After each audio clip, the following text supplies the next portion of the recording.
நீங்க எப்போவாது நைட்டு இருட்டு மொட்டை மாடியில தனியா இருக்கிறப்போ, யாரோ உங்க பின்னாடி இருக்கிற மாதிரி யோசிச்சிருக்கீங்களா? வெளிச்சமே இல்லாத ரூம்ல இருக்கிறப்போ, இல்ல இருட்டா இருக்கிற ரோட்ல நடந்து போறப்போ, யாரோ உங்கள பின்தொடர்ற மாதிரி இருந்திருக்கா? இல்ல சின்ன பசங்க போல பெட்டு கீழ ஏதோ இருக்கான்னு பயந்திருக்கீங்களா? அப்படி பயந்து நீங்க உங்க அப்பா, அம்மா கிட்டயோ, இல்ல ஃப்ரெண்ட்ஸ் கிட்டயோ சொன்னப்போ, அவங்க அதெல்லாம் ஒண்ணுமில்ல, இது உன்னோட மனப்பிரமைன்னு சொல்லியிருப்பாங்க.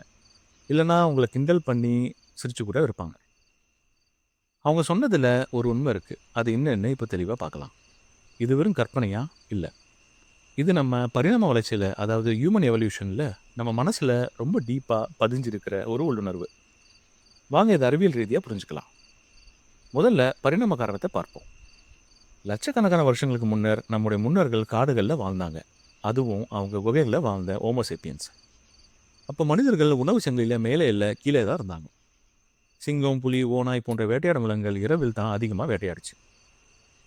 நம்முடைய கண்கள் இரவில் நன்றாக பார்க்காது. ஆனா அந்த விலங்குகளுக்கு இரவு பார்வை சிறப்பாக இருந்தது.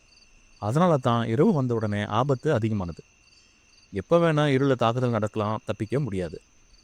இதனால இருள கண்டு பயப்படும் முன்னோர்கள் மட்டுமே உயிர் பிழைத்து அடுத்த தலைமுறைக்கு இந்த பயத்தை மரபணு வழியாக நமக்கு கடத்தினார்கள். இது ஒரு உயிர் பிழைப்பு உத்தி, எவல்யூஷனரி அட்வான்டேஜ். இன்னும் நம்ம மூளையில அந்த உள்ளுணர்வு இருக்கு. ஆராய்ச்சியாளர்கள் சொல்வது போல இருள் என்பது தெரியாதவற்றின் பயம், ஃபியர் ஆஃப் த அன்னோன்.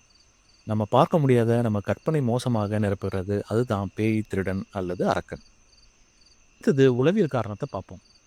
நம்முடைய மூளையின் அமிக்டாலான்னு ஒரு பகுதி இருக்கு. அது பயத்தை கட்டுப்படுத்துது.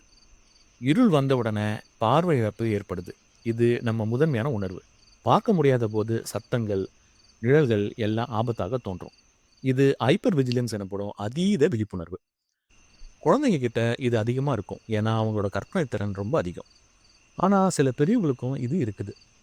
உதாரணமாக, தனியாக இருட்டு அறையில் இருந்தால் இதய துடிப்பு அதிகரிக்கும், வியர்க்கும். இது ஃப்ளைட் ஆர் ஃபைட் ரெஸ்பான்ஸ். ஆனால் எல்லோருக்கும் இந்த பயம் ஒரே அளவில் இருக்கிறதில்ல. சில பேருக்கு இது நிக்டோஃபோபியா என்ற கடுமையான ஃபோபியாவாக மாறுது. குழந்தை பருவ அதிர்ச்சி, திரைப்படங்கள் அல்லது கதைகள் இதை தூண்டலாம். சரி, இந்த பயத்தை எப்படி சமாளிக்கிறது? முதல்ல புரிஞ்சுக்க வேண்டியது இது இயல்பானது.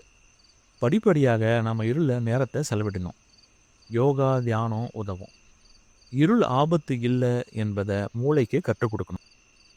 நண்பர்களே, இருள் பயம் நமது பழங்கால பாதுகாப்பு மெக்கானிசம். இன்று உலகம் பாதுகாப்பானது, ஆனால் அந்த உள்ளுணர்வு இன்னும் இருக்குது.